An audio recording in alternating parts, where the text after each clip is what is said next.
बिस्मिल्लाहिर्रहमानिर्रहीम इय्याका नअब्दु व इय्याका नस्तईन। अस्सलाम वालेकुम टू ऑल। हम फर्स्ट ईयर के चैप्टर नंबर 8 के एक और टॉपिक के ऊपर डिस्कस करने लगे हैं न्यू बुक से, जिसका नाम है classes of bryophytes. Last time जो है वो हमने थोड़ा सा डिस्कस किया था जब ब्रायोफाइट ज़मीन पे आए थे तो उन्होंने कौन कौन सी चीज़ें जो हैं वो अडॉप्ट की थी। आज हम डिस्कस करते हैं कि ब्रायोफाइट्स की कितनी क्लासेस होती हैं। अच्छा, नई बुक के अंदर सिर्फ क्लासेस के नाम लिखे हुए हैं, लेकिन हम थोड़ा सा इन क्लासेस को डिस्कस भी कर लेते हैं क्योंकि ये थोड़ी सी इन्फॉर्मेटिव है। ब्रायोफाइट्स को जो है वो हमने 3 क्लासेस के अंदर डिवाइड किया है। एक है क्लास हेपाटिसी या जिसे हम लिवर वूड्स कहते हैं, दूसरी है क्लास मस्की या जिसे हम मोजिस कहते हैं, और तीसरी है क्लास एंथ्रोसिरोटी जिसे हम हॉर्नवुड्स कहते हैं। मैं बताता हूँ कि इनके ये जो दूसरे नाम है ये क्यों लिखे गए हैं। अच्छा, सबसे पहले हमारे पास है क्लास हेपाटिसी या जिसे हम लिवर वूड्स कहते हैं। बहुत आसान सी क्लास है। It is so called as, इसको हम इसलिए लिवर वूड्स कहते हैं क्योंकि इसकी जो बॉडी है, इसको आपको पता है कि ब्रायोफाइट की बॉडी जो है अभी वो रूट और शूट के अंदर डिफरेंशिएट नहीं हुई ना। अभी सिंपल बॉडी और सिंपल बॉडी के लिए हम थैलस का वर्ड इस्तेमाल करते हैं। तो जो ब्रायोफाइट की बॉडी है उसको हम थैलस बोलेंगे, तब तक थैलस बोलेंगे जब तक उसके अंदर प्रॉपर रूट्स और प्रॉपर जो है वो शूट्स नहीं निकल आती। ओके, तो इसके थैलस को, इसकी बॉडी को हम इसलिए हेपाटिसी कहते हैं क्योंकि जिस तरह से ह्यूमन बीइंग के लिवर होता है ना, लिवर, ये लिवर के जो लोब होते हैं, लिवर के 2 लोब होते हैं बिल्कुल इस तरह से। तो ये वाले जितने भी प्लांट हैं ये लिवर के लोब से क्या करते हैं, रिसेंबल करते हैं। एक तो रीज़न है ये। दूसरा रीज़न ये है कि हम इसे हेपाटिसी इसलिए कहते हैं क्योंकि इस प्लांट के अंदर कुछ ऐसी स्पीशीज़ हैं जिनको हम ट्रीट करते हैं इन लिवर डिजीज़ के अंदर। जो लिवर से रिलेटेड बीमारियां होती हैं उनको ट्रीट करने के लिए भी इन प्लांट्स का क्या होता है, इस्तेमाल होता है।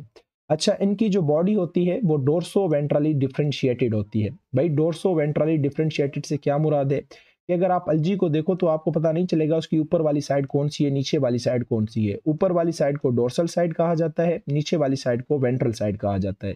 लेकिन जब आप ब्रायोफाइट्स को देखते हो तो आपको पता चल जाता है कि ये इसकी ऊपर वाली साइड है और ये इसकी नीचे वाली साइड है। ऊपर वाली साइड को डोर्सल साइड कहते हैं, नीचे वाली साइड को वेंट्रल साइड कहते हैं। तो इसकी जो बॉडी होती है वो बाकायदे डोर्सो वेंट्रली डिफरेंशिएटेड होती है, यानी पता लग रहा होता है कि ये ऊपर वाला डोर्सल साइड है, ये नीचे वाला वेंट्रल साइड है। अच्छा, इनके जो सेक्स ऑर्गन होते हैं या इनके जो रिप्रोडक्टिव ऑर्गन होते हैं या इनके जो गैमेट प्रोड्यूसिंग ऑर्गन होते हैं वो हमेशा सुपरफिशियल सरफेस पे लगे हुए होते हैं, ऊपर वाली साइड पे।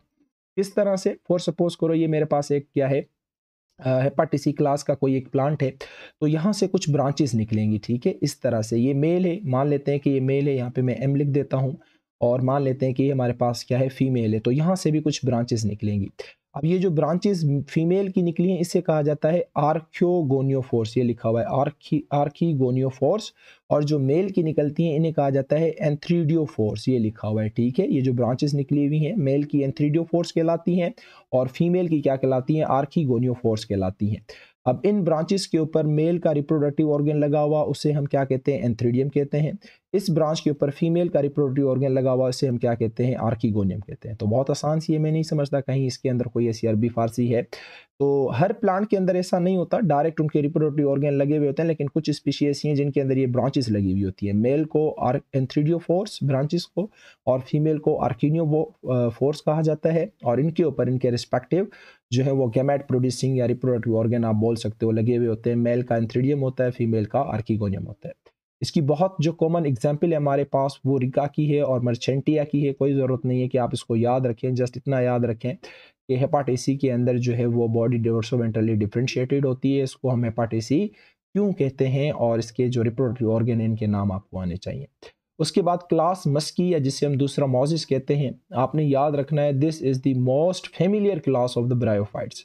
ब्रायोफाइट्स की सबसे जो फेमिलियर क्लास है वो आपकी मोजिस होती है। अच्छा, इसको हम मोजिस क्यों कहते हैं, क्योंकि हमने पढ़ा हुआ है इसकी लाइफ साइकिल के अंदर। जब मैंने मोस की आपको लाइफ साइकिल पढ़ाई थी ब्रायोफाइट की, तो उस वक्त मैंने बताया था कि जब स्पोरोफाइट जब स्पोर प्रोड्यूस करते हैं तो ये स्पोर थोड़े से बड़े हो जाते हैं। बड़े होके ये कुछ ब्रांचेस के अंदर डेवलप होते हैं। इनके जैसे स्पोर बड़ा होगा ना तो वो कुछ ब्रांचेस अपने अंदर से इस तरह से शो करेगा। फिर वो ब्रांचेस बाद में क्या करती हैं, फॉल्स रूट बनाती हैं, फॉल्स पत्ते बनाती हैं, फॉल्स स्टेम बनाती हैं। जब ये ब्रांचेस के अंदर इस तरह का स्ट्रक्चर आपको नज़र आ रहा होता है तो आपको याद है आपने इसको क्या नाम दिया था, आपने इसको प्रोटोनीमा का नाम दिया था, अगर आप लोगों को याद हो।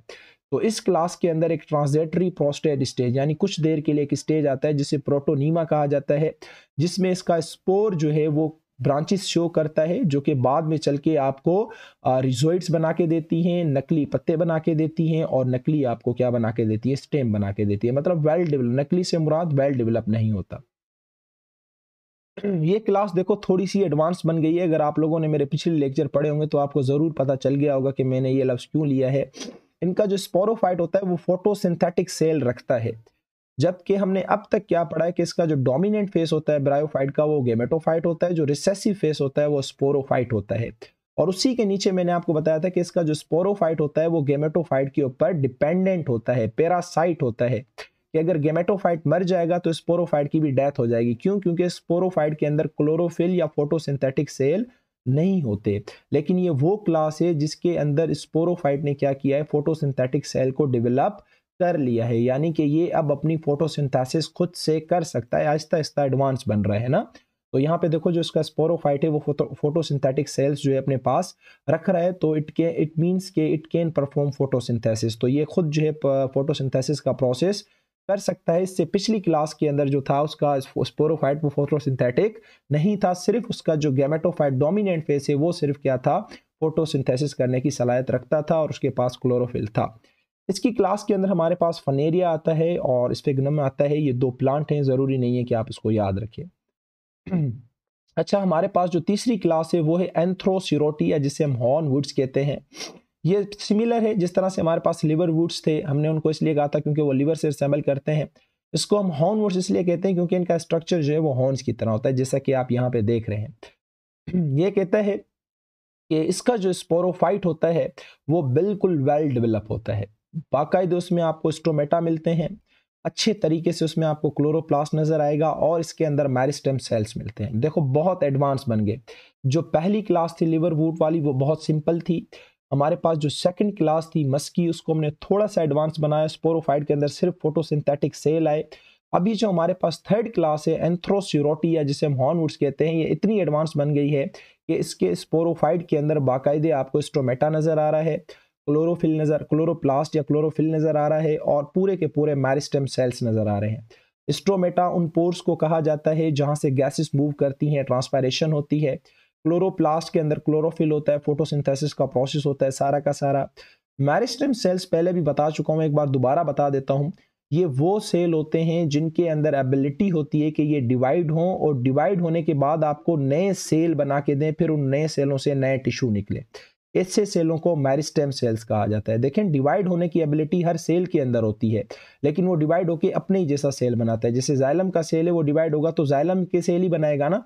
लेकिन मेरिस्टेम सेल्स उन सेलों को कहा जाता है जो कि डिवाइड तो होते ही होते हैं, लेकिन डिवाइड होने के बाद आपको नए किस्मों के सेल बना के देते हैं और उन नए सेलों, वो जो नए सेल बनते हैं वो फिर मिलके आपको नए किस्म के टिश्यू बना के देते हैं।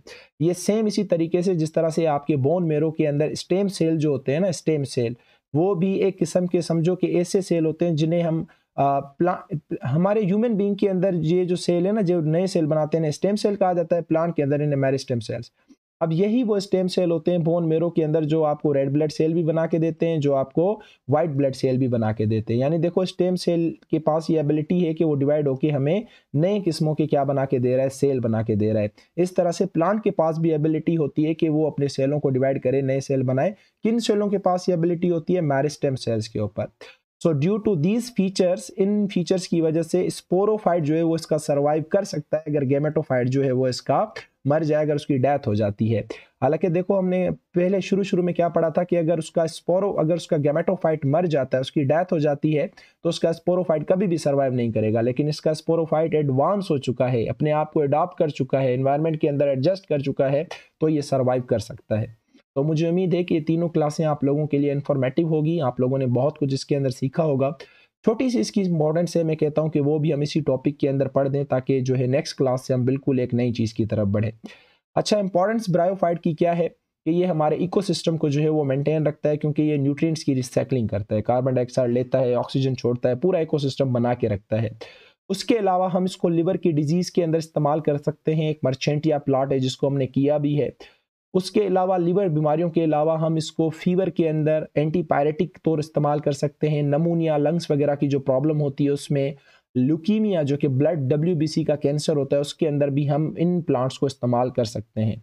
और इनके अंदर इंसेक्टिसीडल एक्टिविटीज़ होती है, यानी कि ये इंसेक्ट को क्या कर देते हैं, किल कर देते हैं। तो this is all about the classes and the importance of bryophytes. I hope कि ये आपको सारा टॉपिक समझ आया होगा। आप इसको पढ़ें, अच्छे तरीके से समझें। जहाँ प्रॉब्लम होती है कमेंट बॉक्स में आके आप मुझसे पूछ सकते हैं। तब तक के लिए अल्लाह हाफिज़, अपना बहुत सारा ख्याल रखिएगा।